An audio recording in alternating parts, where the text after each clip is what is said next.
सत साहिब बंदी छोड़ सतगुरु रामपाल जी भगवान की जय हो। परमपिता परमात्मा सारी सृष्टि के रचनहार, कुल मालिक, असंख्य ब्रह्मांडों के स्वामी, तीनों लोकों में प्रवेश करके सबका भरण पोषण करने वाले एकमात्र जगत गुरु संत श्रोमणी सतगुरु रामपाल जी परमेश्वर जी के चरण कमल में आज दिनांक 17 मार्च 2022 किशनगढ़ साध संगति में दूर दराज से आए हुए हम सभी भाई बहनों की तरफ से परमेश्वर जी के चरण कमलों में कोटि कोटि दंडवत प्रणाम। परमपिता परमेश्वर जी के आशीर्वाद से, उनकी सत प्रेरणा से 3 दिवसीय साध संगति का आयोजन राजस्थान के इस अजमेर जिले के किशनगढ़ में रामनेर की ढाणी के पास भगत रामदेव दास फौजी जी के खेत पे रखा जाना था। सारी तैयारियां हो चुकी थी। गुरुदेव के आशीर्वाद से भगत भाई बहनों के लिए नाश्ते की भी तैयारियां की जा चुकी थी। जो भी जरूरत का सामान था परमात्मा ने इकट्ठा अपने बच्चों को निमित्त बना के करवा दिया था। लेकिन पुण्यात्माओं, हम काल के लोक में हैं और इस काल के जाल को, इसकी चाल को इस पूरी पृथ्वी पे 8.5 अरब की जनसंख्या में से यदि कोई समझ सकता है, या यूं कह लीजिए कि परमपिता परमेश्वर जी ने यदि किसी को सद्बुद्धि बख्शी है तो वो केवल चंद सत्सेवक भाई बहन हैं, जो आज अपने परमेश्वर के संकेतों को, उनके इशारों को समझ के काल के जाल को समझते हुए अपनी भक्ति और मर्यादाओं को बचाते हुए आज संघर्षरत हैं। और आज जो स्थिति आप और हमारे सामने है, जिन संघर्षों से वो परमपिता परमेश्वर स्वयं लीलामय तरीके से गुजर रहे हैं और उन्हीं के पद चिन्हों पे चलते हुए आज हम उस संघर्ष से गुजर रहे हैं, ये कोई नई बात नहीं है। हजारों साल पहले वर्तमान समय की भविष्यवाणियां हो चुकी हैं उस परमेश्वर के विषय में और उस परमेश्वर के संपर्क में आने वाले उन हंस आत्माओं के विषय में। वरना हम एक ही गुरु के शिष्य हैं, उन्होंने समान रूप से हमें ज्ञान दिया, फिर भला ये विरोध क्यों, किस बात का विरोध? आज दुनिया में जितने भी संत और पंथ हैं, भले ही अपने किन्हीं भी कारणों के चलते उनमें 2 ग्रुप हैं, 3 ग्रुप हैं, लेकिन भक्ति भाव को लेकर आपस में कोई विरोध नहीं। दुनिया का ये पहला पंथ है यथार्थ 13वां कबीर पंथ, जो कि सन 1994 से परमपिता परमेश्वर सतगुरु रामपाल जी भगवान ने शुरू किया। आज इस पंथ में ऐसा क्यों? ये सारी बातें जब हमारे समझ में आएंगी तो पता चलेगा कि इस पृथ्वी पे उस काल भगवान और उस परमपिता परमात्मा के बीच ये सूक्ष्म युद्ध है। हमारे भाइयों ने हमारे ही उस कार्यक्रम को रोका। हालांकि एक बहुत बड़ी विडंबना है, लेकिन परमेश्वर के ज्ञान आधार से हम इन चीजों को समझ सकते हैं कि ऐसा क्यों हो रहा है। फिर भी बाकी भाई बहनों को विश्वास दिलाने के लिए कि ऐसा क्यों हुआ है और ऐसा क्यों हो रहा है, हम बाइबल की एक भविष्यवाणी को लेकर चलेंगे। क्योंकि हमारे जो ईसाई भाई हैं उनको भी यथार्थ रूप में इस बात का नहीं पता है कि बाइबल की भविष्यवाणियां वर्तमान समय में किसके लिए हैं। वो सोचते हैं कि हमारे जो मसीह हैं, जो आने वाले हैं, जो अभी आए नहीं हैं, ये उनके लिए हैं। लेकिन उन नादानों को नहीं पता है कि वो रियल मसीह, जिसे तुम ईसा मसीह मानते हो और जिसकी उम्मीद में आज तुम रुके हुए हो, वो 8 सितंबर 1951 को गांव धनाना, जिला सोनीपत, हरियाणा में संत रामपाल जी महाराज के रूप में धरती पे प्रकट हो चुका है। और काफी समय से, लगभग 27-28 वर्षों से इस आध्यात्मिक क्षेत्र में अपनी आत्माओं को जगा रहा है। आज आपको बाइबल के एक पास्टर का 8 मिनट का वीडियो है। हालांकि वो ज्यादातर भविष्यवाणियों को लेके ही अपना वीडियो बनाते हैं और बहुत सारे उनके वीडियो इतने सटीक बैठते हैं जो हमें ये विश्वास दिलाएंगे कि आज वर्तमान में सतगुरुदेव जी आप और हमारे को सामने खड़ा करके जो संघर्ष करवा रहे हैं, वो संघर्ष उनके आशीर्वाद बिना संभव नहीं है। ये भविष्यवाणियों के अकॉर्डिंग हो रहा है। आप और हम कोई अपनी मर्जी से नहीं कर रहे ये सब कुछ। ये साध संगति उस परमपिता परमेश्वर के मिशन का एक मुख्य हिस्सा है। ये साध संगतियां 4 युगों में नहीं होती हैं, क्योंकि 4 युगों में परमात्मा ने जीव आत्माओं को इतनी बहुसंख्या में पार नहीं करना होता है। वो मोक्ष का समय नहीं होता है। केवल कलयुग की पिछली पीढ़ी में ही परमात्मा अपने सत्संगों के साथ साथ साध संगतियों की दया बख्शते हैं। गोरखनाथ के समय 650 साल पहले जब परमेश्वर ने ज्ञान गोष्ठी की थी, उस समय परमेश्वर ने अपनी एक वाणी में कहा था कि गुरु का वचन साध की संगत अजर अमर घर पावे, कहे कबीर सुनो रे गोरख हम सबको तत्व लखावे। गुरु का वचन और साध की संगत, गुरु का वचन यानी गुरु का सत्संग, गुरु का उपदेश, गुरु का ज्ञान, और साध की संगत यानी उस गुरु से उपदेश प्राप्त करने के बाद उस गुरु के द्वारा दिए ज्ञान से जो चर्चाएं होंगी, उन चर्चाओं से जो भेद निकल के आएंगे, उस भेद से जब उन जीव आत्माओं के अंदर एक नया विश्वास पैदा होगा, उसको कहते हैं साध संगति। और भी कई जगह परमात्मा ने जिक्र किया हुआ है, साध संगति से भेद जो पाया परमेश्वर रामपाल जी महाराज ने सफल बनाया। साधु संगति पूर्ण पद ज्ञाना, संध्या आरती में भी परमात्मा एक जगह जिक्र करते हैं। एक छोटा सा वीडियो है, बहुत सारे कंसेप्ट आज हमारे वो क्लियर करेगा। आप एक एक पॉइंट को ध्यान से सुनिए।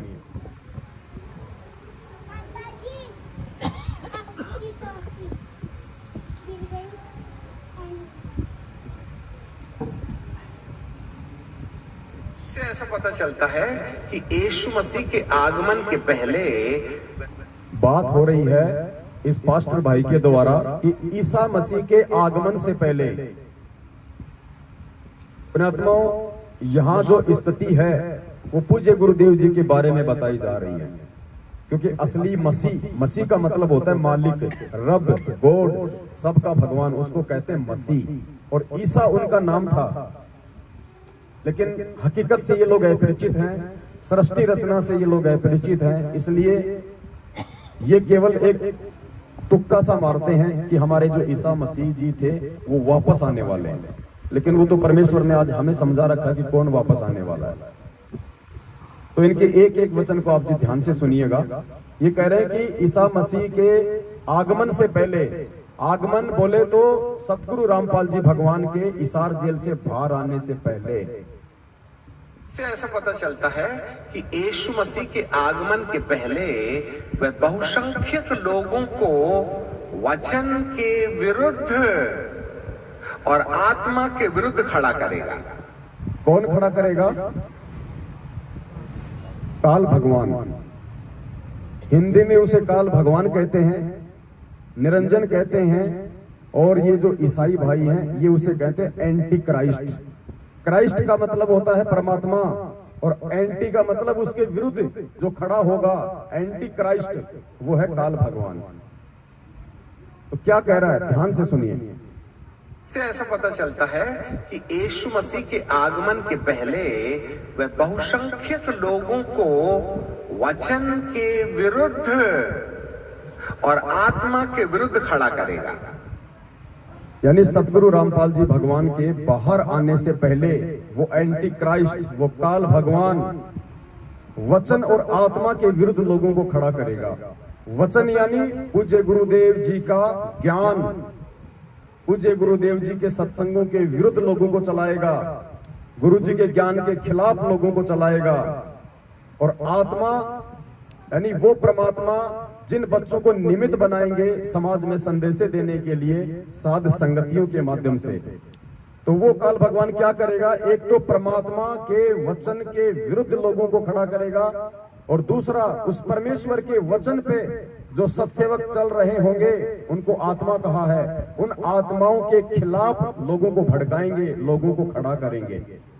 सतलोक आश्रम मैनेजमेंट हरियाणा वो एंटी क्राइस्ट है, जो आज परमपिता परमेश्वर सतगुरु रामपाल जी भगवान के वचन के खिलाफ सारे कुक्रम भगत समाज से करवा रहा है।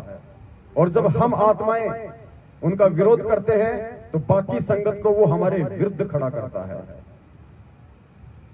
और कोई बड़ी बात नहीं है पुण्यात्माओं, बहुत बड़ी जो घटनाएं हैं वो भी घटित हो सकती हैं आने वाले समय में। आप ये सामान्य प्रक्रिया मान के ना चलें कि हम 20 भगत इकट्ठे हो गए यहां हम आ लिए, नहीं, ये इस पृथ्वी पे सबसे बड़ा आध्यात्मिक युद्ध चल रहा है जिसकी हम कल्पना भी नहीं कर सकते। परमात्मा ने हमारी बुद्धि ऑफ कर रखी है, इसलिए हम ज्यादा सीरियस नहीं ले रहे। लेकिन आने वाले समय में जो परमेश्वर की आत्माएं होंगी, आप और हमारे शरीर छोड़ने के बाद, वो आत्मा जब इन घटनाओं पे विचार करेंगी तो उनकी आंखें फटी की फटी रह जाया करेंगी। क्या हम नहीं जानते थे कि हिसार में 25 दिसंबर 2021 को बहन सुलेखा दासी के यहाँ पे जो साथ संगति थी, वो हिसार में उन मैनेजमेंट वालों का मुख्य गढ़ था। और उससे पहले उन लोगों के द्वारा हमारे साथ कैसी कैसी घटनाएं घटित हो चुकी थी, वो हमारे खून के प्यासे थे। उसके बावजूद भी परमात्मा ने हमारी बुद्धि को ऑफ किया और जयपुर से तकरीबन हम 15-20 लोगों को हिसार भेज दिया। और परमेश्वर ने बुद्धि को इस कदर ऑफ कर दिया कि हमने शाम को लाइव आना था, हम सुबह 6 बजे ही लाइव आ गए और 12 घंटे पहले ही उनको सूचना दे दी कि हम आ चुके हैं आपके शहर में, जो भी करना है कर लीजिए अपनी कार्रवाई। ये परमेश्वर के द्वारा बुद्धि ऑफ की गई थी। आज मुझे कोई 5 करोड़ रुपया दे और कहे तू एक छोटा सा मैसेज डाल के वापस सुलेखा बहन के घर पे चला जा, मैं बोलूंगा भाई साहब कभी होंगे तो मैं 10 करोड़ तेरे को ही दे दूंगा। तो परमेश्वर ने बुद्धि ऑफ की थी। क्यों? परमात्मा ने हमारे अंदर और एक नया विश्वास जागृत करने के लिए, संगत को और ज्यादा जगाने के लिए, शायद उस घटना के माध्यम से हजारों की संख्या में भाई बहनों की आंखें खुली हैं। और वो भाई बहन जो साथ संगति में आ रहे थे, रास्ते में थे, जब उनको कैंसिलेशन का पता चला और वो वापस गए, उनका विश्वास और ज्यादा इस परमेश्वर के ऊपर दृढ़ हुआ कि वास्तव में ये सतलोक आश्रम मैनेजमेंट हरियाणा काल भगवान का एजेंट है। ये नहीं चाहता कि इस पृथ्वी पे शांति हो जाए, ये नहीं चाहता कि ये भक्त आत्माएं उस परमेश्वर को प्राप्त करने योग्य हो जाए। तो परमेश्वर कुछ घटनाओं को जानबूझकर भी अंजाम देते हैं अपने बच्चों की परीक्षा लेने के लिए और ज्यादा उनके विश्वास को दृढ़ करने के लिए। तो वर्तमान में जो घटनाएं घट रही हैं सामान्य घटनाएं नहीं है। चाहते तो हम भी एक नामदान केंद्र लेके बैठ जाते, चाहते तो हम भी संगत को इसी प्रकार से ज्योति पाठ और दान के नाम पे लूटकर एक धार्मिक जो धंधा इन लोगों ने बना रखा उसमें इनके सहयोगी हो जाते और अपने कर्म फोड़ते रहते। हम क्यों संघर्ष कर रहे हैं? हम क्यों इनके जैसे नहीं हो सकते? हम क्यों इनके साथ गाली गलौज नहीं करते जैसा ये करते हैं? हम क्यों इनके साथ मारपीट नहीं करते जैसा ये लोग करते हैं? इनके जैसे हमारे आचार विचार और व्यवहार क्यों नहीं है? सतगुरुदेव जी के प्रति हमारी जो सोच है, जो समर्पण है, जो भाव है, वो उनके जैसे क्यों नहीं है? क्योंकि परमेश्वर ने आप और हमारे को चुन लिया है। गोता मारूं स्वर्ग में जा बैठूं पाताल, गरीब दास ढूंढता फिरूं अपने हीरे मोती लाल। अगर परमेश्वर ने सभी को पार करना होता, सभी के लिए परमात्मा यहाँ आते, तो ये वाणी ना कहते कि मैं खाली हीरे मोती लाल के लिए आता हूँ, कंकड़ पत्थर के लिए परमात्मा नहीं आता। तो परमेश्वर की शरण में आने के बाद भी इन लोगों का आचरण बता रहा है कि ये अभी भी कंकड़ और पत्थर की श्रेणी में है। तो आज ये छोटा सा वीडियो हमें बहुत कुछ समझाएगा। तो इस वीडियो में कहा गया है कि उसके आने से पहले, उस परमेश्वर के, उस मसीह के आगमन से पहले, जेल से बाहर आने से पहले क्या क्या घटनाएं घटित होंगी। आज आपको ये वीडियो ध्यान से सुनने की आवश्यकता है और उतना ही जागरूक भी रहने की। से ऐसा पता चलता है कि यीशु मसीह के आगमन के पहले वह बहुसंख्यक लोगों को वचन के विरुद्ध और आत्मा के विरुद्ध खड़ा करेगा।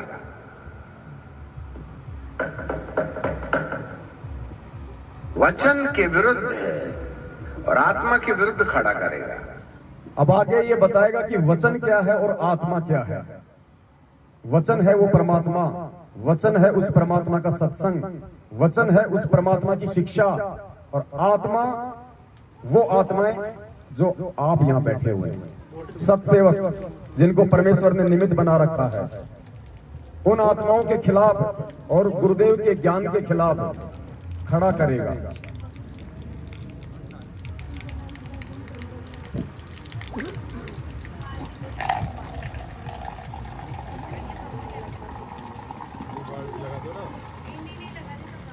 बहुत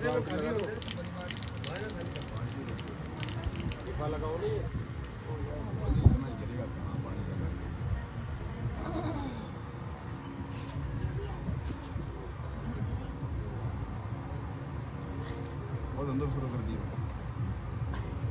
हैं?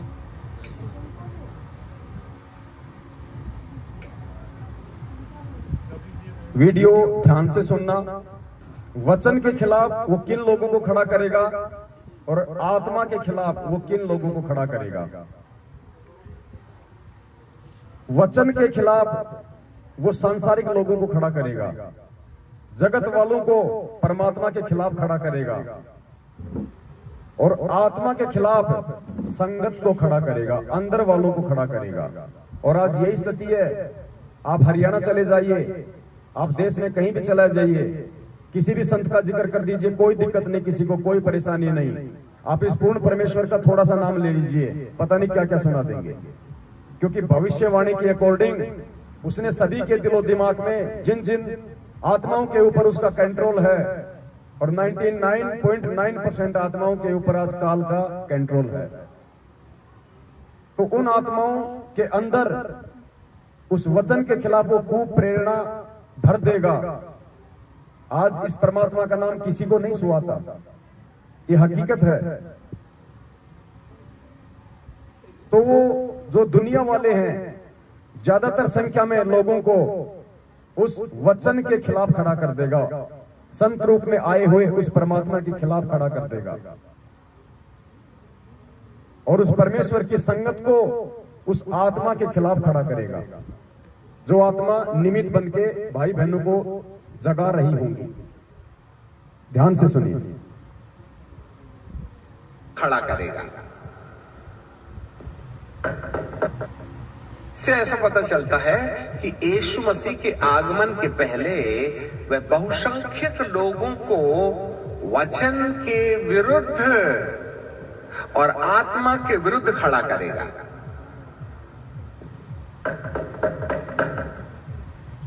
वचन के विरुद्ध और आत्मा के विरुद्ध खड़ा करेगा।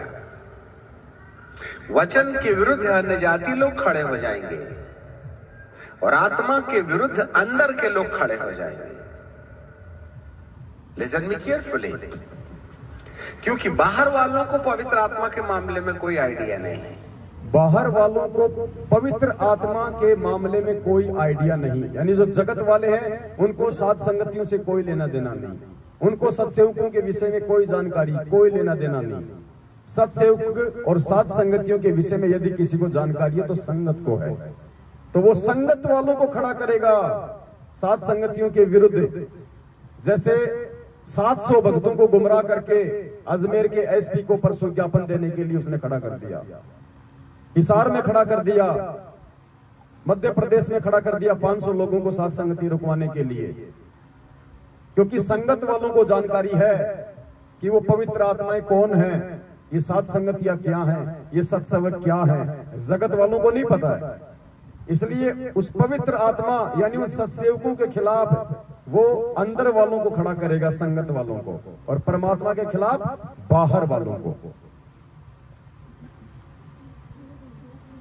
वचन के विरुद्ध अन्य जाति लोग खड़े हो जाएंगे और आत्मा के विरुद्ध अंदर के लोग खड़े हो जाएंगे। लिसन मी केयरफुली, क्योंकि बाहर वालों को पवित्र आत्मा के मामले में कोई आइडिया नहीं है। आइडिया तो हम अंदर वालों को है जो विश्वास करते हैं। इसलिए आत्मा की खिलाफत कलीसिया के अंदर होगी और वचन। कलीसिया मतलब संगत, ईसाई धर्म में संगत को कहते हैं कलीसिया। इसलिए आत्मा की खिलाफत कलीसिया के अंदर होगी और वचन की खिलाफत कलीसिया के बाहर होगी। अच्छे से याद रखना, बाइबल के विद्रोह में अन्य जाति लोग बोलेंगे और पवित्र आत्मा के विरुद्ध में कलीसिया के लोग बोलेंगे। इसीलिए बाइबल कहती है कि अंत के दिनों में उसका प्राण घातक घाव अच्छा हो जाएगा। अंत के दिनों में, अब ये अंत का समय चल रहा है, परमेश्वर के आगमन का समय है, ये अंत का समय है। और इस अंत के समय में उस काल भगवान का प्राण घातक हमला तेज हो जाएगा, विस्फोटक हो जाएगा। वो हर संभव कोशिश करेगा उस परमेश्वर के वचन को तुड़वाने का और आत्माओं को भ्रमित करने का। इसीलिए बाइबल कहती है कि अंत के दिनों में उसका प्राण घातक घाव अच्छा हो जाएगा।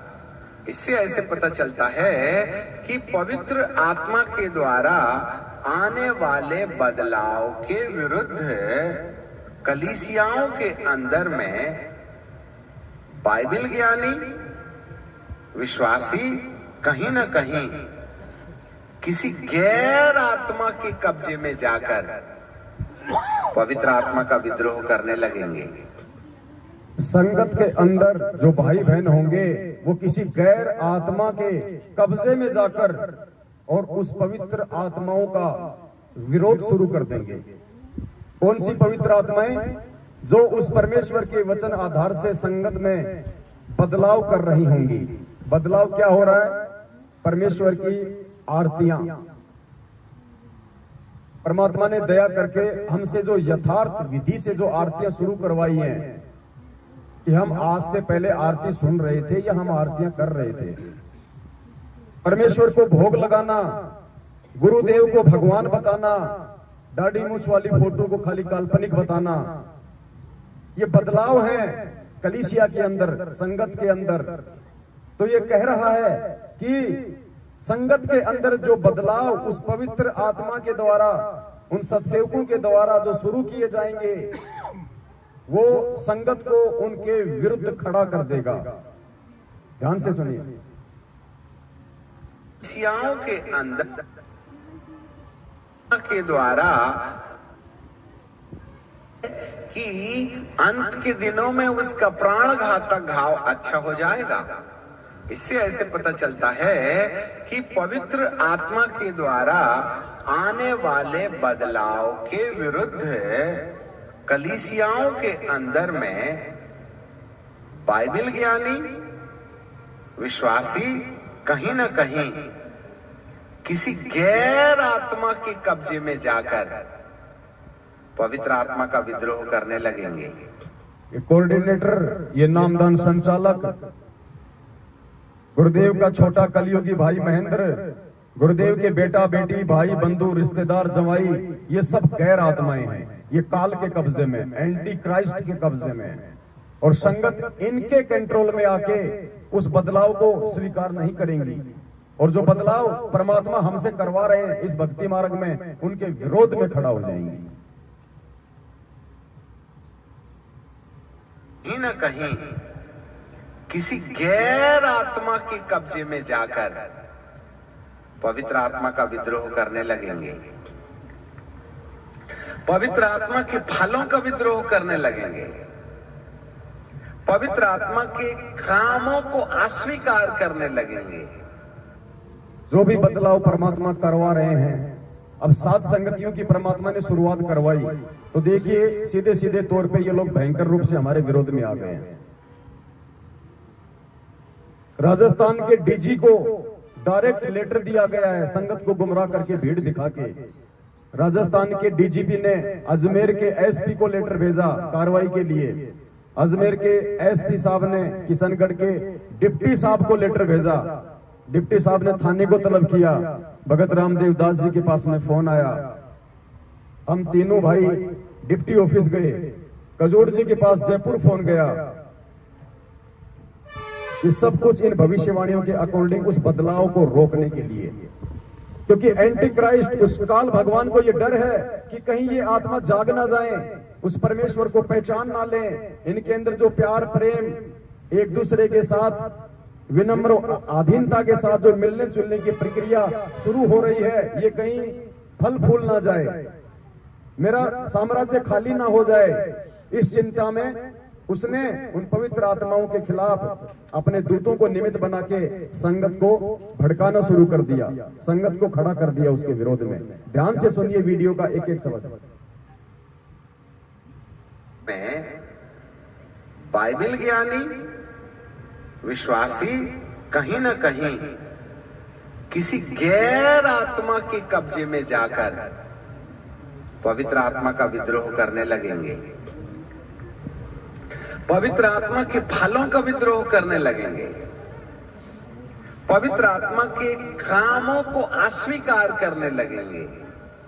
और जो लोग पवित्र आत्मा के काम को बढ़ावा देते हैं, जो लोग सत्सेवकों के काम को बढ़ावा देते हैं, उनके साथ क्या होगा? आत्मा के कामों को अस्वीकार करने लगेंगे। और जो लोग पवित्र आत्मा के काम को बढ़ावा देते हैं, उनके विरुद्ध खड़े हो जाएंगे। That is the work of the demon, the Antichrist. याद रखिएगा। और जिन जिन कलीसियाओं के अंदर में पवित्र आत्मा के काम का विद्रोह किया जाता है, ये विद्रोह मनुष्य के द्वारा नहीं होता।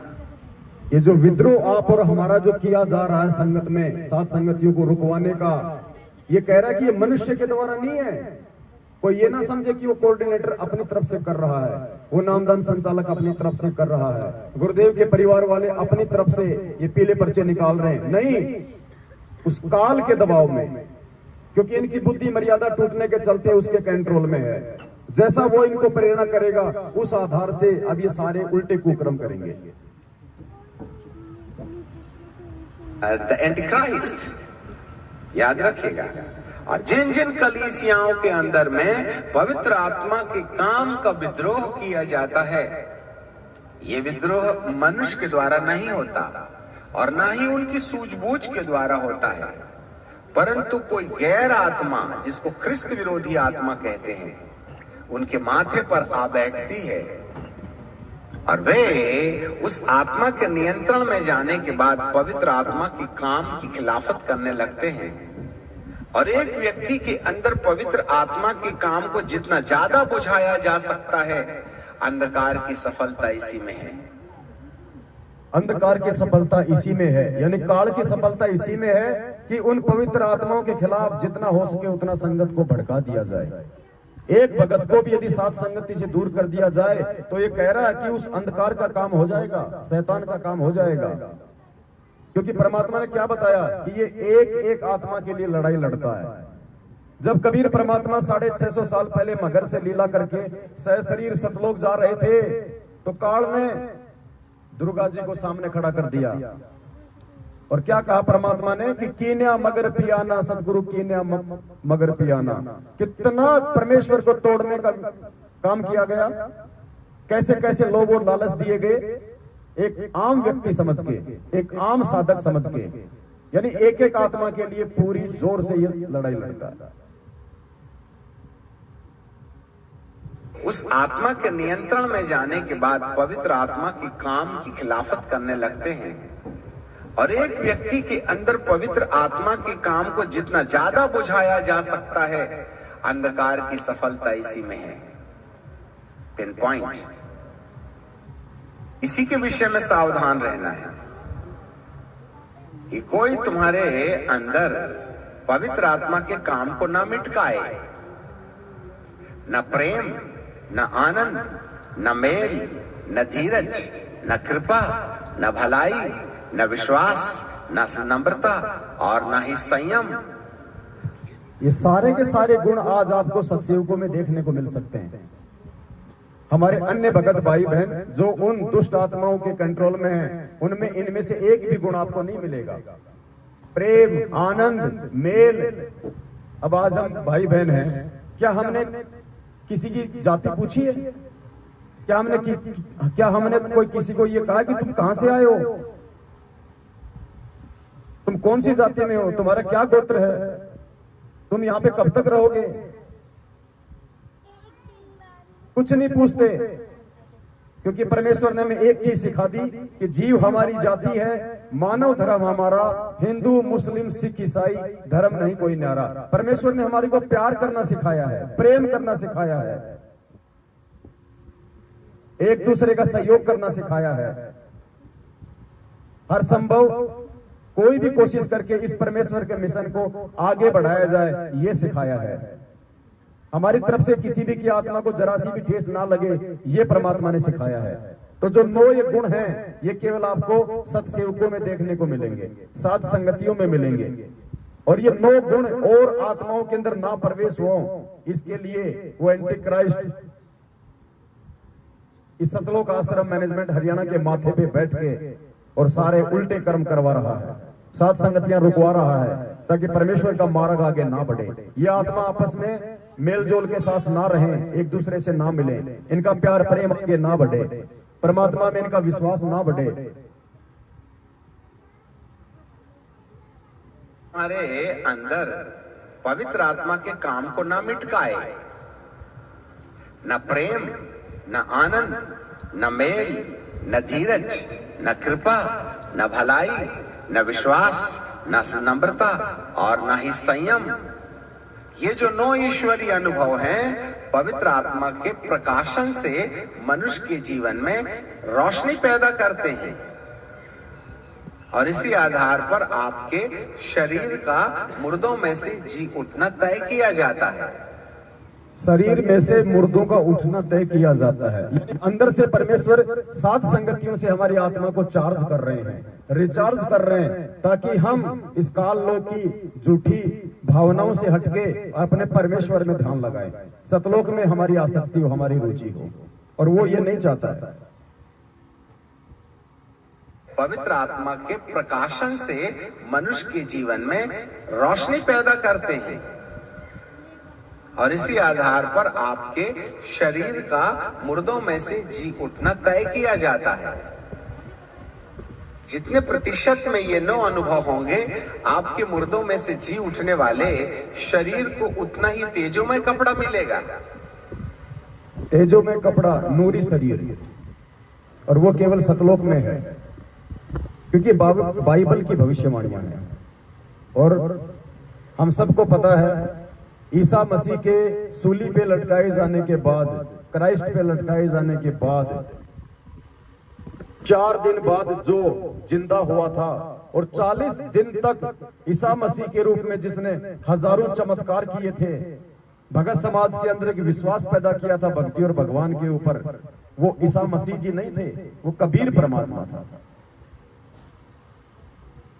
इसलिए बाइबल की भविष्यवाणियां उस परमेश्वर के लिए हैं। और उसी समय परमात्मा ने भविष्यवाणियां की थी कि आगामी समय में मेरा आगमन किस प्रकार से होगा।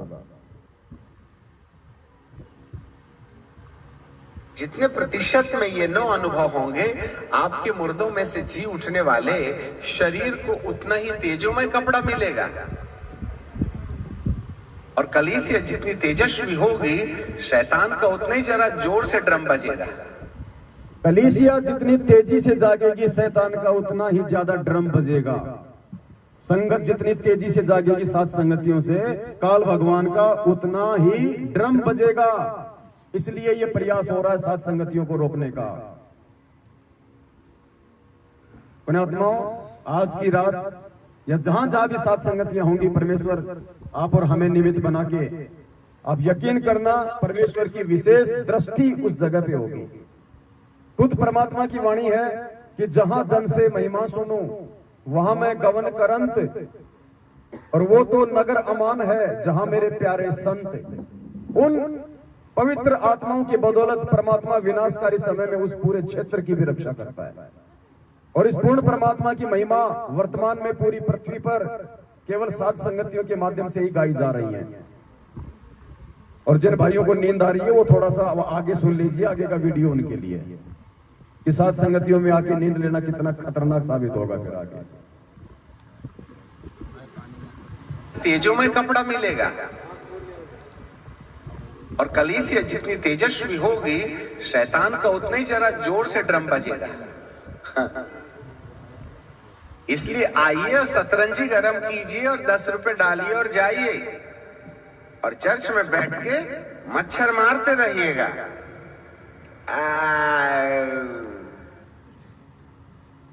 ये भविष्यवाणियां हैं और भविष्यवाणियां कोड वर्ड में होती हैं। और परमात्मा कहते हैं, कहे कबीर कृपया कर जन पर जो की त्यों समझाई, सब सुमरे अपने अनुमाना तो गति समझना। इसलिए आइए 10 रुपए डालिए जो ये भाषा बोल रहा है, ये भाषा कहां बोल रहा है?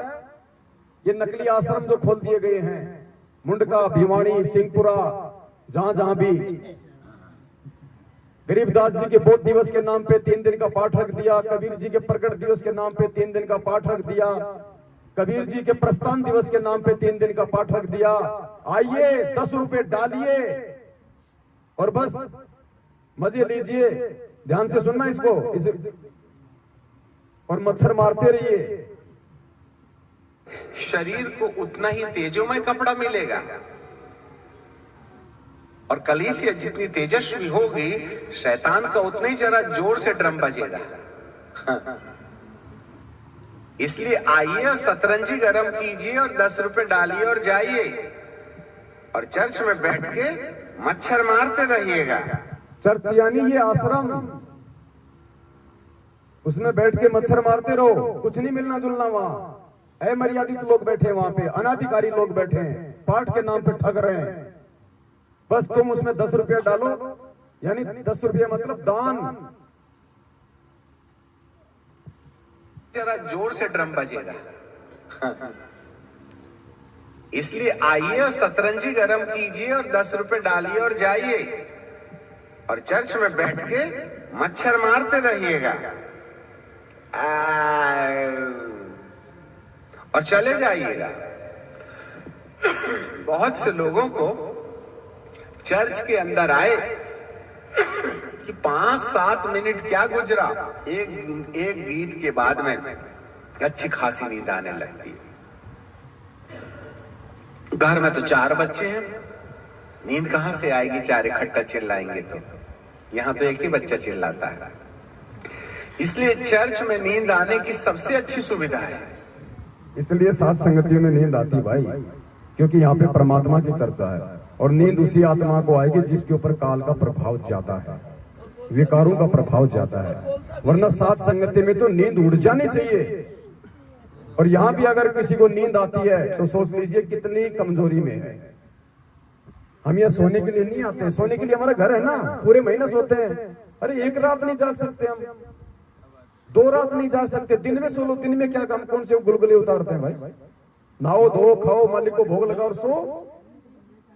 लेकिन नहीं, वो रात को सुलाएगा, क्योंकि चर्चा रात को होगी, दृढ़ता रात को आनी है, विश्वास रात को पैदा होना है। तो 4 बच्चे हैं, क्या गुजरा, एक गीत के बाद में अच्छी खासी नींद आने लगती है। घर में तो 4 बच्चे हैं, नींद कहां से आएगी? 4 इकट्ठा चिल्लाएंगे तो।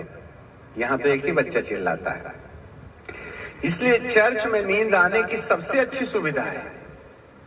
सावधान, जो लोग प्रभु के भवन में निंद्रा की दशा में चले जाते हैं, आपको छुटकारे के लिए दुआ करना चाहिए। जो लोग प्रभु के भवन में निंद्रा की स्थिति में चले जाते हैं, जो सात संगतियों में सोते हैं, आलस्य करते हैं, उन आत्माओं को परमात्मा से प्रार्थना करनी चाहिए, दुआ करनी चाहिए परमात्मा से दंडवत करके कि परमेश्वर दास या दासी पे रजा बख्शो मालिक, आपके वचन हमारे को सुनने को मिले।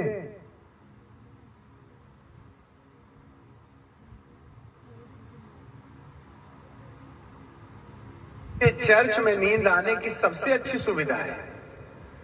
सावधान, जो लोग प्रभु के भवन में निंद्रा की दशा में चले जाते हैं, आपको छुटकारे के लिए दुआ करना चाहिए। क्योंकि जरूर कोई ना कोई ऐसी आत्मा है जो आपकी आंखों को डुबडुबा देती है या मच्छर की ओर ध्यान दिला देती है। एंटी क्राइस्ट कोई काला पीला नीला हरा गोली आदमी नहीं है। काल एंटी क्राइस्ट कोई काला पीला नीला हरा आदमी नहीं है। और परमात्मा ने क्या कहा? वो वस्तुओं के माध्यम से प्रकट होता है। काल स्वयं प्रकट नहीं होता है, परमात्मा प्रकट होते हैं। काल कभी प्रकट नहीं होता। 2 व्यक्तियों के बीच में पैसों के लेके झगड़ा हो गया, वो पैसे के रूप में प्रकट हो गया। अच्छी खासी मालिक के साथ संगति हो रही थी, ऊपर से पानी का धार कूद पड़ी, वो पानी की धार के रूप में प्रकट हो गया। हमारा ध्यान आकर्षित ना हो पाए शब्दों पे, चर्चा में विघन डालना, वो ऐसी घटनाओं के माध्यम से वो प्रकट होता है। नींद आ जाएगी, वो निद्रा के माध्यम से हो गया प्रकट। इसीलिए गुरु जी क्या कहते हैं, इस तन में मन मूर्ति देखो। संध्या आरती में पढ़ते हो ना, इस तन में मन मूर्त देखो। यानी परमात्मा कहते हैं कि भगत तुझे इस ज्ञान आधार से अपने शरीर में स्वयं उस काल को खोजना पड़ेगा कि तेरी कौन सी वो क्रिया है जिससे कि वो काल अपना दाव खेल रहा है। दो भगत आपस में मिल गए, तीसरे की चर्चा कर रहे हैं, विचार करना चाहिए। वो निंदा के रूप में काल प्रकट हो रहा है, दोनों के कर्म फोड़ रहा है। सत्संग सुनते समय नींद आ रही है, मंत्र करते समय नींद आ रहे हैं, वो काल प्रकट हो रहा है आलस्य के रूप में।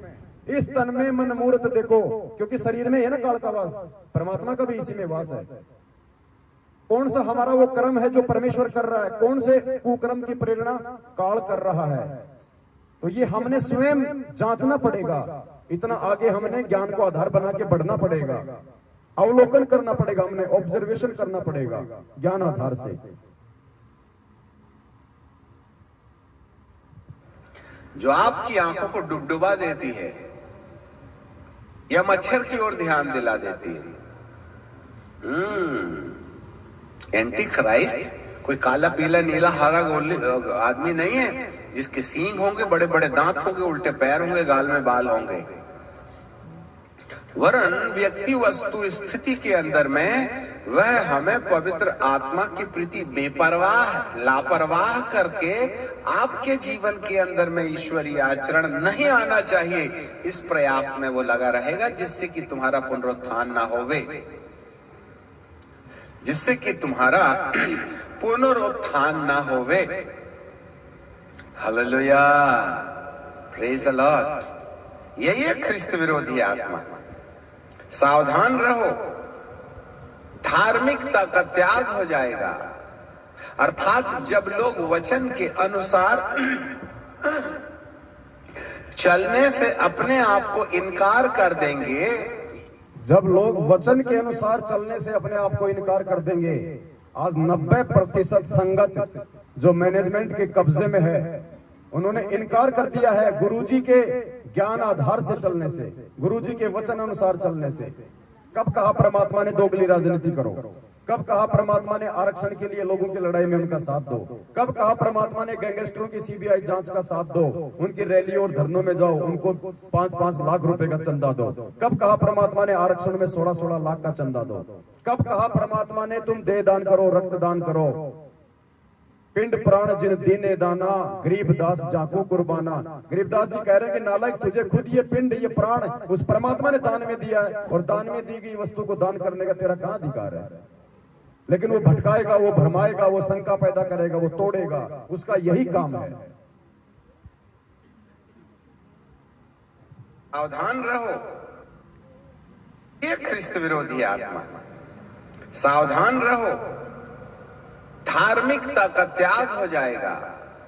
अर्थात जब लोग वचन के अनुसार चलने से अपने आप को इनकार कर देंगे, यह वह दबाव होगा जो इस ख्रिस्त विरोधी आत्मा के द्वारा हमारे मन के अंदर डाला जाएगा। इस विषय में सावधान रहना है। जी हाँ, जो उस कृष्ण विरोधी आत्मा के कंट्रोल में हो जाएगा, कह रहा है कि उसमें धार्मिकता का त्याग हो जाएगा। आज हमारे 90% भगत भाई बहनों में धार्मिकता का त्याग होता जा रहा है। ना वो गुरुदेव को भोग लगाते हैं, ना वो धार्मिक भंडारों में सहयोग करते हैं, ना वो अपना 5वां यज्ञ पूरा कर रहे हैं, ऊपर से उल्टे कुकर्म करवा के उनकी मर्यादा तोड़वाई जा चुकी है। तो धार्मिकता को उन आत्माओं के अंदर से काल भगवान के द्वारा धीरे धीरे नष्ट किया जा रहा है, ताकि उनका पुनरुत्थान ना हो जाए। पुनरुत्थान का मतलब, एक बार परमात्मा 650 साल पहले आए थे, हमें मिले थे, हम अपना उत्थान नहीं कर पाए, नहीं करवा पाए। आज हमारे को परमात्मा ने पुनः मौका दिया उत्थान का, पुनरुत्थान का, क्योंकि भविष्यवाणियां तो पिछली पीढ़ी के लिए है ना। तो आज हमारा पुनरुत्थान होना है, और वो नहीं चाहता कि इनका पुनरुत्थान हो, ये आगे बढ़े। जो इस ख्रिस्त विरोधी आत्मा के द्वारा हमारे मन के अंदर डाला जाएगा। इस विषय में सावधान रहना है। जी हाँ, अब आपके पास एक प्रश्न है, हम में से कितने ऐसे हैं वो वचन की आज्ञाओं को ध्यान रखते हैं? नंबर 2, नंबर 1, हम में से ऐसे कितने हैं जो वचन की आज्ञाओं का ध्यान रखते हैं? सिर्फ सत्सेवक हैं, बाकी तो सब गुरु जी का वचन तोड़ के बैठे हैं, कोई ध्यान नहीं रखता ना। पीला पर्चे में आ गया, बीजेपी को तो बीजेपी के पीछे, कांग्रेस को तो कांग्रेस के पीछे। कौन वचन को ध्यान रख रहा आज? सत्सेवक।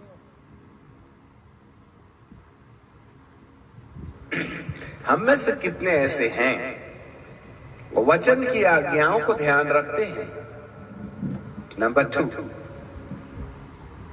पवित्र आत्मा के संपर्क में बने रहते हैं।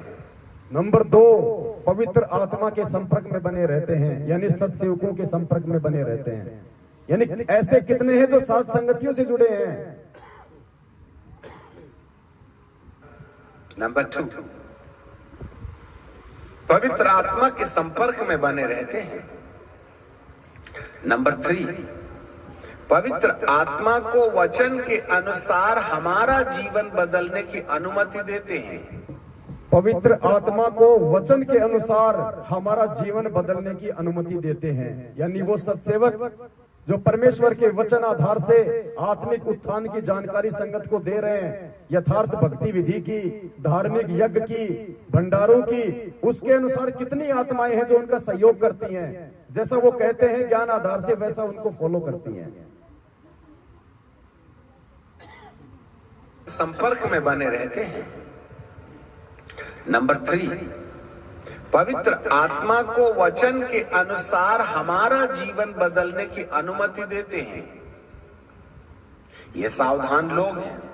ना रे बाबा ना, मैं अपने होठों को बुराई करने से, जो अपने भले दिन देखना चाहता है, जो अपने अच्छे दिन देखना चाहता है, वह अपनी जीभ को बुराई से रोक रखे। जो अपने अच्छे दिन चाहता है, जो अपने भले दिन चाहता है, वो अपनी जीभ को बुराई करने से रोके। गुजरात की सात संगति में 5 घंटे पूरी रात परमात्मा ने निंदा और चुगली के ऊपर ही वीडियो बनवाया था, अपनी जीभ को कंट्रोल करने के लिए। क्योंकि अब हमारी स्थिति तीसरे लेवल पे है। प्रथम लेवल हमारा था बरवाला कांड, 3 साल हम उसमें लगे। उसके बाद का समय था गुरु को परमात्मा साबित करना, गुरु गोविंद के बीच के भेद को मिटाना।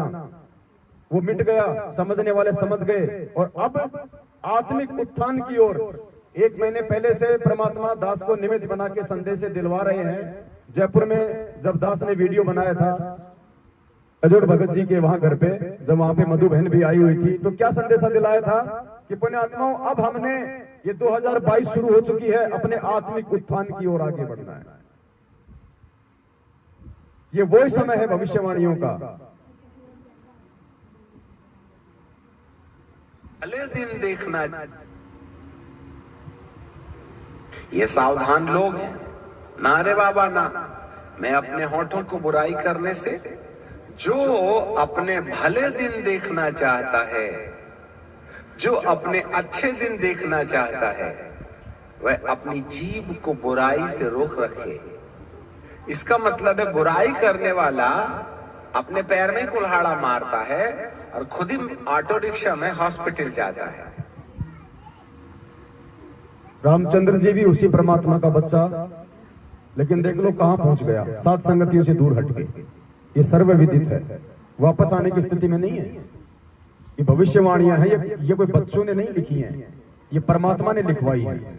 और आगे चल के ऐसी आत्माएं हजारों वर्ष जब ये भक्ति चलेगी तो ये एग्जाम्पल के रूप में रहेंगी। साधु सज्जन सोना टूट जुड़े सो बार, दुर्जन कुंभ कुम्हार के एक के धक्के दरार। गुरुद्रोही की उपाधि, गुरुद्रोही का उदाहरण संजय दिल्ली वाला ले बैठा। राग द्वेष और ईर्ष्या का उदाहरण रामचंद्र ले बैठा। षड्यंत्रकारी और धोखेबाजी का उदाहरण सतलोक आश्रम मैनेजमेंट हरियाणा ले बैठा।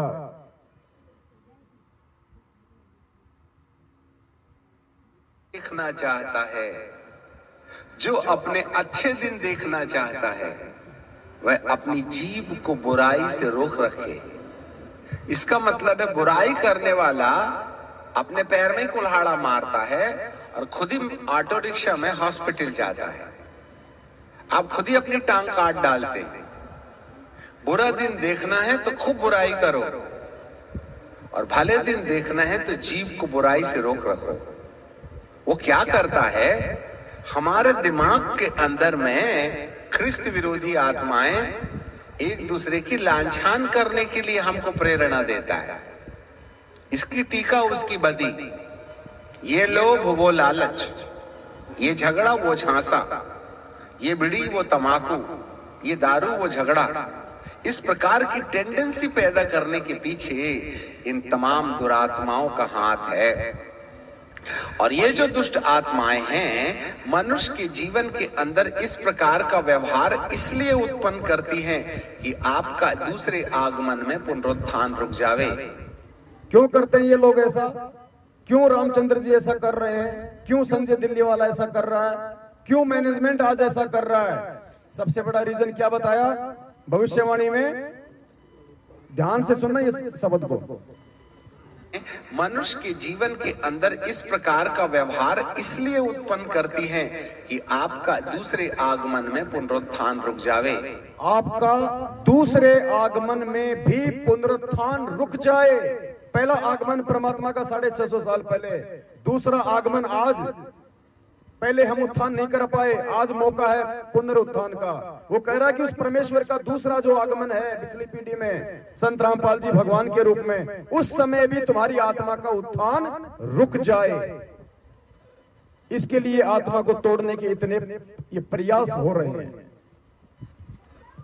और ये जो दुष्ट आत्माएं हैं, मनुष्य के जीवन के अंदर इस प्रकार का व्यवहार इसलिए उत्पन्न करती हैं कि आपका दूसरे आगमन में पुनरुत्थान रुक जावे, जिससे कि आप ऊपर जाने के बजाय इसके साथ नीचे जाने के लिए तैयार हो जाएं। अच्छे से याद रखिएगा, ये पाप का पुरुष हमारे तुम्हारे जैसा काला कपड़ा पहन कर ऐसा पूरा पल्लू ढांक लेगा, ऐसा वाला नहीं है। आप और हमारी तरह ये मनुष्य रूप में नहीं है, ये घटनाओं के रूप में है, ये प्रेरणाओं के रूप में है। परमात्मा ने इसीलिए कहा कि इस तन में मन मूर्ति देखो। तुम्हें खुद ही पहचान करनी पड़ेगी कि मन क्या है और निज मन क्या है, मेरा एजेंट कौन है और काल का एजेंट शरीर में कौन है। इसीलिए परमेश्वर ने सबसे पहले 27 साल से हमें ज्ञान दिया, क्योंकि बिना ज्ञान के चाहे हम कितनी भक्ति कर लें, कितने मंत्र जाप कर लें, हमारा उत्थान नहीं होना। तो एक छोटा सा वीडियो था जिसके माध्यम से परमात्मा ने दास को प्रेरणा की और वर्तमान वस्तु स्थिति को लेकर भविष्यवाणियों के आधार से आप जीव तक संदेशा पहुंचाना जरूरी था। आज दास केवल यहीं तक ही निमित्त रहेगा और बाकी भाई बहन जो आए हुए हैं दूर दराज से, और उनसे भी दास निवेदन करेगा कि आप देखो, हम सब परमात्मा के बच्चे हैं, समान रूप से परमात्मा ने सबको ज्ञान दिया है। ठीक है, कुछ पिछले संस्कारों की वजह से किन्हीं आत्माओं को परमात्मा उनकी बुद्धि का थोड़ा सा वॉल्यूम खोल देता है, कोई बड़ी बात नहीं है, लेकिन ज्ञान परमात्मा ने सबको समान रूप से दिया है। हम सबको बोलना भी आना चाहिए, हम सबको आपस में खुल के बातें करना भी आना चाहिए। हम अपने बाप के विषय में बात करने से समझाएं, शर्माएंगे, घबराएंगे, क्या होगा? निंदा चुगली हमने किसी की करनी नहीं, ना हम किसी की करते, परमात्मा की महिमा गाते हैं। परमेश्वर के ज्ञान आधार से सत्संगों को सामने रख के अपने आत्मिक उत्थान की ओर आगे बढ़ते हैं। हम कैसे एक नेक भगत बने, हम कैसे एक नेक इंसान बने, हमारे अंदर जो गुण उत्पन्न परमात्मा करना चाहता है वो कैसे उत्पन्न हो। एक दूसरे से हम यही तो सीखने आते हैं यहाँ पे। अब देखो, यहाँ कोई किसी का झगड़ा नहीं, कोई राग द्वेष नहीं, कोई किसी की निंदा चुगली नहीं, तीसरे की यहाँ कोई बात नहीं करता। प्रेम से भंडारा करते हैं, भगवान को भोग लगाते हैं, आपस में मिलकर भगवान की चर्चा करते हैं, प्यार प्रेम से अपने अपने घर पे चले जाएंगे। कितने प्यार से भाई ने आपके लिए 2-2 हलवाई बुला कर बूंदिया उतारे थे, इतने खुश हो रहे थे उस दिन। और क्या कहा इन्होंने? कि अगर उस भगवान का भगत प्रसन्न हो गया तो समझ लेना भगवान प्रसन्न हो गया। और जब कैंसिल हुआ, रात को भगत जी रोए वहां पे, आत्मा दुखाई है। ये इनके नीचे गिरने के कर्म हैं। और इसी प्रकार से परमात्मा हमें ऊपर उठाएंगे धर्म की बेल के सहारे। संगत में जो चर्चाएं हो रही हैं, ये कोई आम बात नहीं है। दास को तो पहले से इन सब बातों का मालूम है, लेकिन परमात्मा किन्हीं भाइयों को निमित्त बना के फिर उस बात को भी सामने लेके आ जाते हैं। आने वाले समय में हमारे को इस कदर सावधान रहना है। सबसे पहले तो आपने किन्हीं एक या दो व्यक्तियों को देख के नहीं चलना भक्ति मार्ग में। अगर परमात्मा किसी को निमित्त बना रहे हैं आप जियों को समझाने के लिए, क्योंकि सबको समझ नहीं होती है, परमात्मा किसी न किसी को खड़ा करते ही करते हैं, तो खड़ा करने वाले से हमारे को विरोध नहीं करना चाहिए। जितना उसके पास माल मटेरियल हमारे हित का है वो ले लेना चाहिए। हम अपने बच्चे को स्कूल भेजते हैं, वो टीचर घर जाके अपनी पत्नी को पीटता है, शराब पीता है, मांस खाता, हमने कभी ध्यान दिया इस बात पे? वो हमारे बच्चों को सही पढ़ा रहा है, बस बात खत्म। लेकिन यहां हम क्या करते हैं, एक दूसरे की बुराई खोजने का ज्यादा प्रयास करते हैं। हमारे जीवन में कोई बदलाव हो, ऐसी उसके पास क्या चीज है, उसकी तरफ ध्यान भी नहीं जाता। तो आपने सिवाय अपने परमात्मा के और परमात्मा के ज्ञान के और अपनी भक्ति के चौथे पे डिपेंड नहीं रहना। जब तक हम कुछ एक सत्सेवक भाई बहन आपकी सेवा में हैं, तब तक हैं। जिस दिन हमारा काम पूरा हो जाएगा, परमात्मा हमें नीचे बैठा देगा, हमारी सेवा समाप्त। हमेशा थोड़े ना आपको एक दूसरे की पूंछ पकड़ के परमात्मा चलवाएगा। अरे गाड़ी बंद हो गई और बैटरी भी लग रही है, सारे काम है और उसको धक्के की जरूरत है, तो उसको एक बार धक्का मरवाया जाता है, फिर स्टार्ट हो जाती है। उसके बाद थोड़ा ना उसके धक्का ही मारते रहना है। तो परमात्मा ने कुछ सत्सेवकों को, कुछ पवित्र आत्माओं को निमित्त बना के आपको धक्का सा मरवाया है, जो खड़े हुए थे एक जगह पे। लेकिन अब जब गाड़ी स्टार्ट हो गई, अब खुद चलना है भाई आगे। तो आने वाले समय में काल भगवान का जो दबाव बढ़ेगा, क्योंकि उसको पता है कि बड़ी तेजी से आत्माएं मेरे जाल से निकल रही हैं। ये क्यों प्रयास किया जा रहा है? गुरुजी के नाम का लेटर निकलवा के राजस्थान के डीजीपी साहब को दिया जा रहा है, 7 संगतियां रुकवाई जा रही हैं। हम किसकी जेब काट रहे हैं भाई?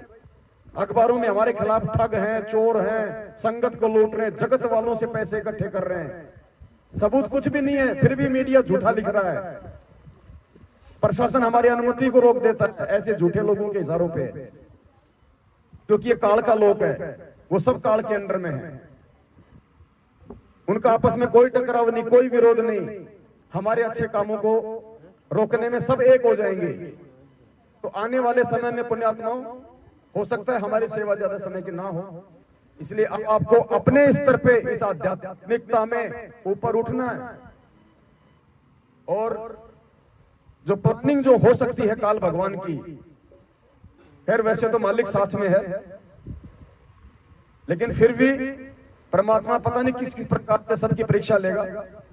जो प्लानिंग की जा रही है वर्तमान में सतलोक आश्रम मैनेजमेंट हरियाणा द्वारा काल प्रेरित होके, वो यहां तक की प्लानिंग है कि पवन का मर्डर हो जाए और वो मर्डर का मुकदमा संत रामपाल जी महाराज पे लग जाए।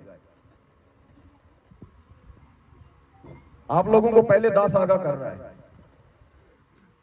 अगर इतना भी हो जाए, मैं ये नहीं कहता कि ऐसा हो जाएगा, लेकिन आप लोगों के लिए है। अगर ऐसा भी हो जाए तो आपने किसी के ऊपर आश्रित होकर नहीं चलना कि बस वो चला गया तो हमारा सब कुछ चला गया, अब हमें कौन बताएगा, क्या समझाएगा, अब हम कैसे साथ संगत नहीं करेंगे, अब क्या होगा।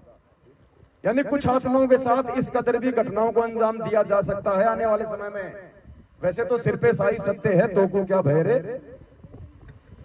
हाथी पे बैठने के बाद परमात्मा कहते हैं कुत्ते तो 1000 भोंको चाहे लेकिन बिगाड़ कुछ नहीं पाएंगे। लेकिन हमारी परीक्षा है कि वो समय नहीं है कि परमात्मा लेके हाथी 2-4 भक्तों को बैठा के वो बरवाड़ा में चक्कर काटेंगे कि लो साहब वो परीक्षा हो रही है। नहीं, देश काल और परिस्थिति के अनुसार होती है। हर आत्मा के परमात्मा भिन्न भिन्न तरीके से लेगा परीक्षा। साथ संगति रुकी, कुछ लोग तो ट्रेन से वापस गए, कुछ लोगों ने टिकट कैंसिल करवाई। उनके मन में क्या भाव उत्पन्न होते हैं, वो उनकी परीक्षा है। रामदेव दास जी, इनके पिछले जन्म के कुछ ऐसे संस्कार हैं अच्छे जो आज ये पारिवारिक रूप से भी संपन्न है, आर्थिक रूप से भी संपन्न है, सामाजिक रूप से भी प्रतिष्ठित है, और ऐसे व्यक्ति जो कि धर्म के काम को आगे बढ़ा रहा है और उसके खिलाफ उसी के क्षेत्र में अखबारों में उल्टी सीधी ठग, चोर लुटेरे नाम से न्यूज निकल जाए, तो ये इनकी परीक्षा है कि इनको लोक लाज कहां तक सताएगी। ये क्या सोचते हैं कि भाई बंधु भी, क्योंकि सब हमारे विरोध में है ये ज्ञान लेने के बाद, और न्यूज तो आएगी तो छानी रहती नहीं, बुराई तो सबसे ज्यादा और सबसे पहले फैलती है। रिश्तेदारों के पास जाएगी, वो चार को बताएंगे, अरे देखो रे वो महात्मा बन रहा था, देखो क्या काम कर रहा है। तो इनके अंदर क्या भाव प्रकट होते हैं, ये इनकी परीक्षा है। हर आत्मा की परीक्षा है, परमात्मा अलग अलग तरीके से लेता है, और जब तक परमात्मा सारे हमारे विकार समाप्त नहीं कर देगा, हम भगत की श्रेणी में नहीं है। इसलिए मालिक कहते हैं लोक लाज मर्याद जगत की, तृण जो तोड़ बगावे, जब कोई राम भगत गति पावे। तो ये इनके लोक लाज की परीक्षा ले रहा है परमात्मा। वो परीक्षा ले ली, साथ में भगत की सेवा लगा दी। अब बताओ कहां रुक गई साथ संगति। ये तो 12 तारीख से चल रही है और 30 तारीख तक चलेगी, कहां रुक गई साथ संगति बताइए। खाली जगह ही तो चेंज हुई है। तो परमात्मा हमारे साथ में भाई, ये हमारे को विश्वास हो जाना चाहिए, और इससे बढ़ के विश्वास ये हो जाना चाहिए कि धरती पे खुद परमात्मा प्रकट है। वैसे तो कल पूरी रात साथ संगति चली थी, परमात्मा के आशीर्वाद से कुछ बातों का खुलासा हो गया था, फिर भी कुछ नए भाई बहन हैं, थोड़ा सा क्योंकि वीडियो अभी हमने डाले नहीं है, कुछ पाबंदियां हैं, इसकी वजह से साथ संगति समाप्ति के बाद ये सारे वीडियो डाले जाएंगे। तो भाई धरती पे परमात्मा प्रकट है।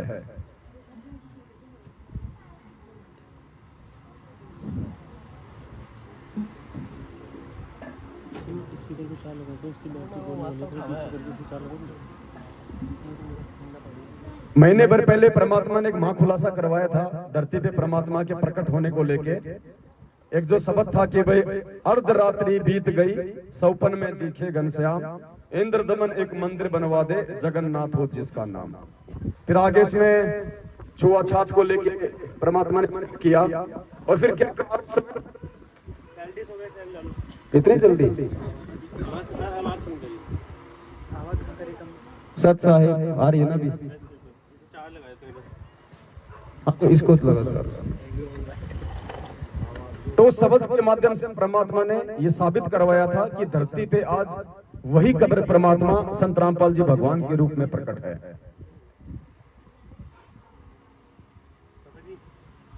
वॉल्यूम ऊपर से कम होती है, नीचे से क्यों करने का काम, क्यों करने का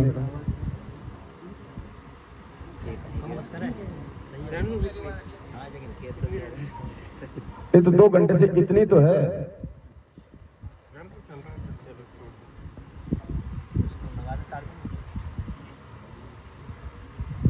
तो उस शब्द के माध्यम से परमात्मा ने यही तो विश्वास दिलाया था कि मैं कोई और नहीं हूं भाई। अब उस समय परमात्मा ने वहां पे छुआछात को समाप्त करवाया था, और उस मंदिर में छुआछात को समाप्त करके परमात्मा ने जगन्नाथ के मंदिर के पांडे के साथ, जो कि ब्राह्मण था जाति से, और परमात्मा उस समय धानक कुल में आए हुए थे, उस पांडे के साथ परमात्मा ने 650 साल पहले एक ही थाली में भोजन किया था और छुआछात को तोड़ा था। आज भी जगन्नाथ के मंदिर में छुआछात नहीं है, परमेश्वर के आशीर्वाद से। तो उस समय पांडे के साथ में एक ही पत्तल में किसने भोजन किया था? कबीर जी ने। और फिर क्या कहा उस शब्द में परमात्मा ने कि एक पत्तल में दोनों जी में, पांडा गुलाम रामपाल। स्पष्ट किया परमात्मा ने कि भाई वो मैं जिम रहा था उसके साथ, अपनी निंद्रा तोड़ दो। गांव धनाना, जिला सोनीपत, हरियाणा का किसान का बेटा मत समझो। लीला तो पता नहीं परमात्मा की क्या क्या करते हैं, और आज से पहले कैसी कैसी लीलाएं की है परमात्मा ने। गुरुदेव ने बताया कि द्रौपदी को आगामी संकट से बचाने के लिए, उससे दान लेने के लिए भगवान ने अंधे की लीला की, कोई पहचान नहीं सका उसको। तो ऐसा ही एक महाप्रमाण आज एक शब्द के माध्यम से आपके सामने रखा जाएगा, क्योंकि परमेश्वर के हर शब्द के अंत में एक महाखुलासा होता है, एक गहरा संकेत छुपा होता है। तो ये शब्द है परमात्मा का, साहेब कबीर आजा आत्मा तोहे पुकारती, तेरे हाथ में चाबी ओ सतगुरु सतलोक दवार की। इसके लास्ट की ये चौपाई है, ध्यान से सुनना इसको।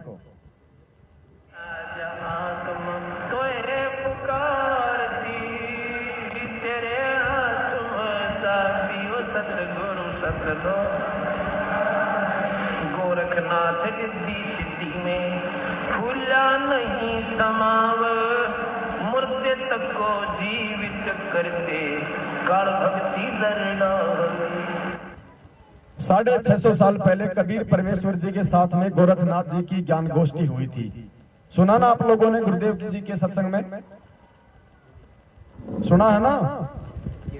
दोनों की ज्ञान गोष्ठी हुई और परमेश्वर ने उनको ज्ञान में भी हराया और उनको सिद्धि में भी हराया।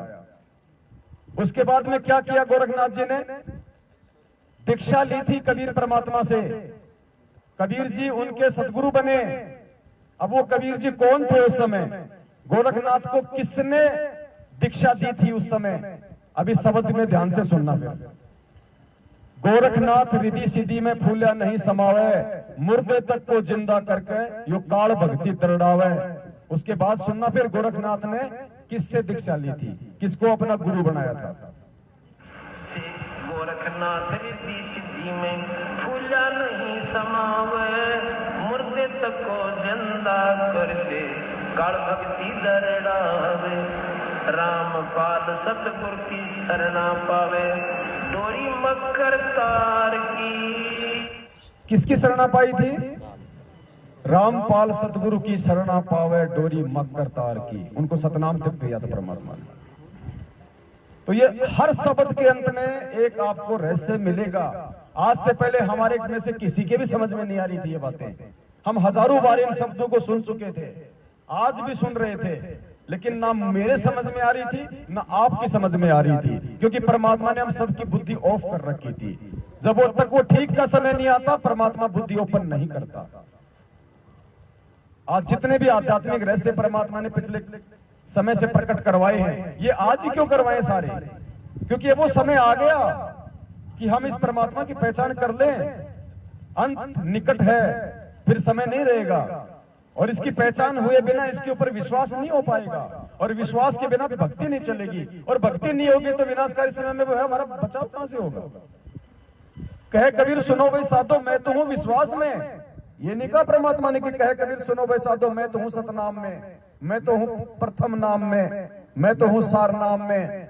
परमात्मा कहते हैं ये मेरे नाम उसी समय काम करेंगे जब तू मेरे ऊपर विश्वास करेगा कि ये भगवान है। और गोरखनाथ ने इतना सब कुछ देखने के बाद भी धोखा खा लिया। गुरुदेव ने कहा कि उसको विश्वास तो हो गया, लेकिन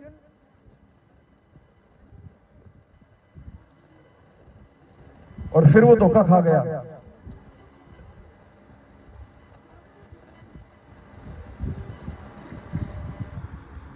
बोलो सतगुरुदेव की जय हो। और गरीबदास जी महाराज कहते चारों युग के योग को भाई खाए जा रहा था काल, और सतगुरु नाम सुनाइया जब टूटा जंजाल। कबीर साहब ने नाम दिया जब उसका झंझट मिटा गोरखनाथ जी का, कि गोरखनाथ जी चारों युग में योगी रहा। अब कुछ दिनों के बाद जब ये समाप्त हो जाएगी आपकी सिद्धि, आप दोबारा इस जन्म मरण के चक्कर में आओगे। अब भी गोरखनाथ जी की जो करनी कर रखी है, उसके मन में विश्वास इतना जरूर होगा कि सत नाम सत रास्ता कबीर साहब का है, लेकिन पूर्ण विश्वास नहीं हो पाया। इसकी वजह से उसको एक गेड़ा फेर देगा कबीर साहब। कहते हैं गोरखनाथ जी जब सतयुग शुरू होगा उसमें 1 लाख वर्ष तक दिल्ली का राज करेंगे और ब्रह्मचारी रहेंगे। 1 लाख। अपने आत्मा विचार करने की बात है। गोरखनाथ जी भी हमारे ही गुरु भाई थे, हमारा ही गुरु भाई था गोरखनाथ। और आज परमात्मा ने हमारे को मौका दे दिया आत्म कल्याण के लिए। गोरखनाथ को नहीं मिला मौका। जब सतयुग आएगा इस कलयुग के बाद 1 लाख साल दिल्ली का राज करेगा, और फिर क्या होगा? परमात्मा ने सारा विधान बता दिया। राज करेगा 1 लाख साल, तो मालिक कहते हैं तपेश्वरी सो राजेश्वरी और राजेश्वरी सो नरकेश्वरी। तो ये आज मौका है यहां से निकलने का, छूटने का, ये नहीं मिलेगा मौका बाद में। और काल भी उतना ही जबरदस्त प्रयास करेगा इस मार्ग को भ्रष्ट करने का, खंडित करने का, लेकिन उसके ऊपर उसका भी बाप बैठा हुआ है जिसका पंजा आप और हम सबके ऊपर है निरंतर। इसलिए घबराने की जरूरत नहीं है। गुरुदेव ने एक सत्संग में कहा कि ये परिस्थिति ऐसी पैदा करेगा काल कि बस सर्वनाश होने वाला है, लेकिन परमात्मा ने कहा कि तुम विश्वास रखना उस समय, फिर देखना।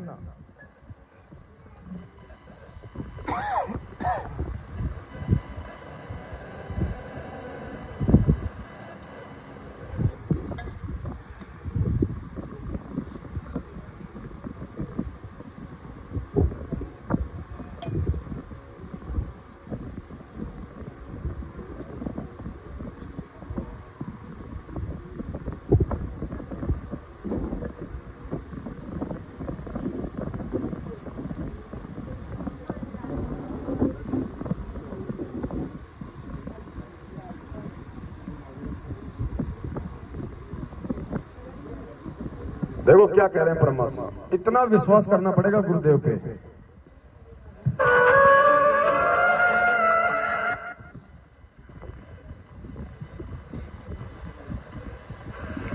अपना आत्माओं हमारा इतना दिल कमजोर हो चुका है कि हम वहां तक बुद्धि उठती नहीं ना, दिल डटता कि हम भगवान को इतना विश्वास कर सके। जैसे कहते हैं कि तुलसी बिरुआ बाग में, तुलसी बिरुआ बाग में सीतत भी मुरझावे, राम भरोसे जो रहे वो पर्वत पर लहरावे। तुलसी बिरवा बाग में सींचत भी मुरझावे, राम भरोसे जो चले वो पर्वत पे। आज ये बिरवा कौन है जो सोचता है कि मेरी हर प्रकार से सिंचाई हो रही है? मैं तो मुंडका भी जाता हूं, मैं तो सिंहपुरा भी जाता हूं, मैं तो रोहतक भी जाता हूं, मैं तो नामदान केंद्र पे भी जाता हूं, मैं तो तारीख पे भी चक्कर काटता हूं, मैं तो ज्योति पाठ का पैसा भी करता हूं, मैं तो जैसा ये लोग कहते हैं वो आदेश मानता हूं, पीला पर्चा भी मानता हूं। कबीर बिरवा बाग में सींचत भी मुरझावे, उसके बाद भी वो 90% बिरवे मुरझा रहे हैं, अकाल मृत्यु हो रही है उनकी, सर्वनाश हो रहा है उनके साथ में, घर घर में झगड़ा उनके, परमात्मा से दूर होते जा रहे हैं। तो कहते कबीर बिरवा बाग में सींचत भी मुरझावे और राम भरोसे जो चले वो पर्वत पे। आप और हम हैं जो अपने सदगुरु के भरोसे चल रहे हैं, राम के भरोसे चल रहे हैं। हम ना तो नामदान केंद्र पे जाते, ना हम फर्जी आश्रमों में जाते, ना हम किसी को ज्योति पाठ और दान का पैसा देते, ना हम किसी के पीले पर्चे मानते, और फिर भी परमात्मा दिन दोगुनी रात चौगुनी हमारे को आध्यात्मिक और सांसारिक बरकत दे रहा है। क्यों? क्योंकि हम राम भरोसे हैं। अपना आत्मा हमारा इतना दिल कमजोर हो चुका है कि हम वहां तक बुद्धि उठती नहीं ना, दिल डटता कि हम भगवान को इतना विश्वास कर सके। जैसे कहते हैं कि तुलसी बिरुआ बाग में, तुलसी बिरुआ बाग में सींचत भी मुरझावे, राम भरोसे जो रहे वो पर्वत पर लहरावे। बगीचे के अंदर बूटा लगा दिया, पौधा लगा दिया, सिंचाई करते करते खत्म हो जाता है, मुरझा जाता है। राम भरोसे पर्वत के ऊपर कोई संभालने वाला नहीं, कोई सिंचाई करनिया नहीं, कहते राम भरोसे जो रहे पर्वत पे लहरावे। तो हमारा इतनी बुद्धि उठती नहीं, लेकिन इसको उठाने का ये प्रोसीजर है। एक दिन ऐसी दृढ़ता होगी आपके अंदर कि सर्वनाश होता दिखा आपने, आप दृढ़ रहना भगवान के ऊपर, फिर देखना ऐसा बादल टल जाएगा दुख का तो सोच भी नहीं सकते आप।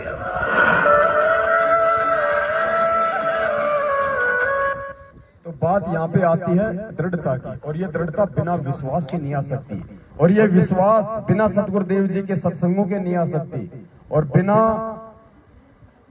साध संगति के ये सत्संग समझ में नहीं आ सकते। ये परमेश्वर का ज्ञान गीता जी से भी ज्यादा कोडवर्ड में है। अगर इतना आसान होता तो गरीबदास जी का ग्रंथ यही था 3 साल से, हर कोई उसको खोल के बैठ जाता।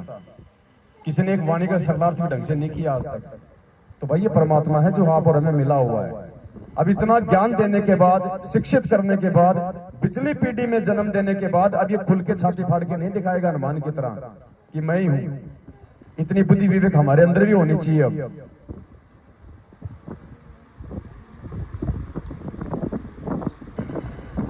तो आज ज्यादा नहीं हो पाएगा, कल पूरी रात थे, फिर दिन में भी नहीं सोए, आज गला भी बैठ रहा था। तो एक शब्द तो परमात्मा का फिर से गा लेते हैं और उसके बाद फिर आप भाई बहन।